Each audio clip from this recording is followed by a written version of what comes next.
Welcome to your Harvey County Digital Legislative Update. I am your host, Lance Gormley. Our guest on the program today is 72nd Kansas House District Representative Avery Anderson. For those of you living in Harvey County, you've probably heard of Representative Avery because he's just might be one of your elected officials. Let's welcome to the program, Representative Anderson. How you doing today, Representative? Doing well, Lance. Thanks for having me. Good. I know the minute that I say the gavel hits and you sing "Home on the Range," you are running from that time forward in the legislative cycle. So, how you holding up? That's right. Yep, we got off and running last week. We all got sworn in. Some watched the governor's inauguration, and yep, we were going. It started off slow. We started off with some committee hearings, but we're not on the floor too much until some legislation gets through committee. So first couple of weeks a little slower. Okay. What just for Harvey County? What committee are you on, or committees are you on currently? Yeah, so I was on 4 committees last year, and I'm on 3 this year, completely new committees, so I'm learning again, kind of like a freshman. I sit on, I'm chairing the Transportation and Public Safety Budget Committee this year, which is a subcommittee to appropriations. And then I sit on the transportation policy side as well, and then appropriations. So those are my 3 committees. Okay. And so kind of explain a little bit of what that entails. Like when we talk about how bills work their way through the legislature, obviously a lot are brought up, right? And then certain ones get placed in certain committees. So when a bill comes to your committee, then what takes place at that point? Like, what are some of the things that might come up under your wing, I guess? Sure. So really out of my 3 committees, my policy committee is transportation committee. So we may have some electric vehicle legislation come up, and anybody in the state could request for a bill on up, and it could be introduced by any member.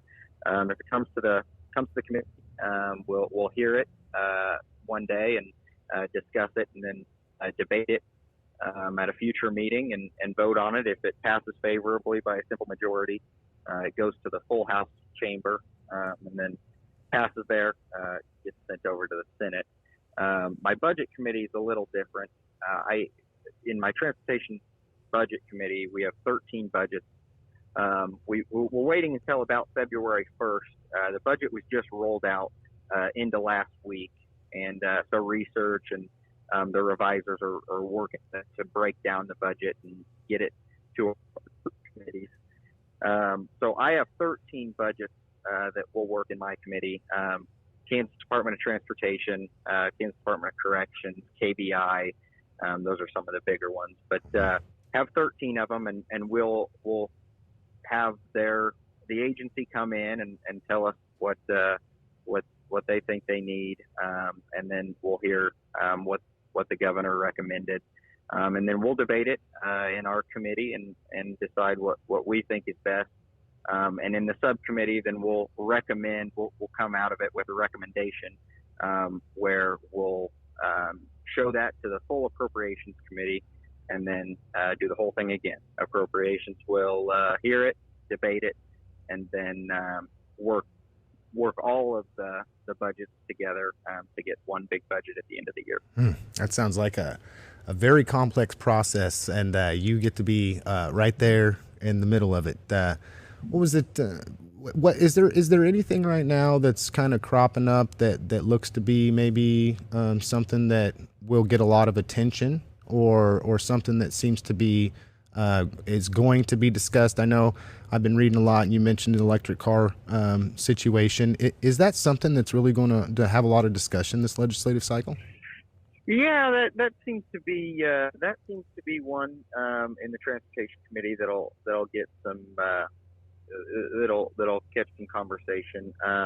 But that's I think we have 25, 26 committees, and I sit on 3 of them. So there's a lot of legislation that's going around Topeka that I won't necessarily see right off right away, because there's a lot of committees that'll meet and do the same thing. They'll hear the legislation, debate it, pass it out, and then folks that aren't on the committee, we see that when it comes to the floor. Very good. And then just for the audience, about what's kind of the timeline on that? Like right now, you're in committee. There's some things coming across that'll narrow a little bit over the next month or so, or a few weeks. And then, at what point in time will you start gradually moving into a situation where you can debate or talk about certain things on the floor? What's kind of the timeline? Sure. Yeah, so I know that there's policy committees that are meeting this week, and they're going to start hearing legislation and probably passing it out. Could be as early as next week, and then we'll be on the floor debating that a couple days later. So Okay. we could be debating legislation on the House floor next week. Very good, very good. That's a lot of good information for people. According to as things are progressing, you hit on something I think is kind of interesting. You explained in detail sort of this process that takes place that I think a lot of people don't understand is very, very complex. When dealing with issues that come up initially on a committee, how many bills, just to give me a rough estimate of if you're on a committee and you said there is a lot of legislation that then comes forward, about what percentage of bills that come up make it through a committee that then see the House floor? Sure.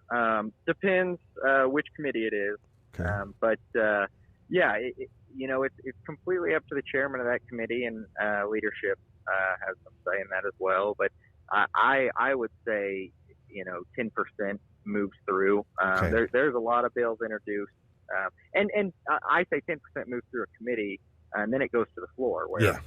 it either gets an up or down vote and sometimes fails. So yeah, to get legislation all the way through the process takes a lot of time and very difficult. So it feels like a really slow process sometimes, especially if it's something that you're really passionate about. Yeah, yeah. And then I know that you're somebody I personally can say that if I've sent you an email, you've responded.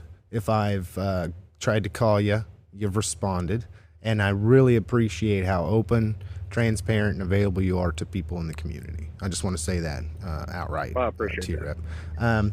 So, a lot of people are looking at what's going on in Topeka this year. I know that there was a large, we have a surplus. I know that's being talked about.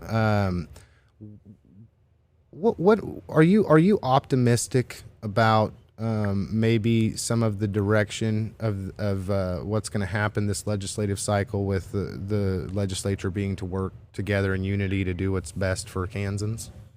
Yeah, I'm extremely optimistic.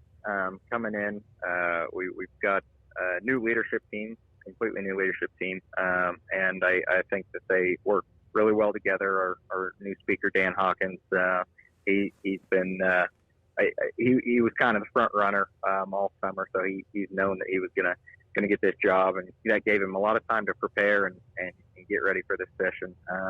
So yeah, we really hit the ball running this year because he knew he was walking into it, so he was able to work with Senate President Ty Masterson all year long to prepare on what to do.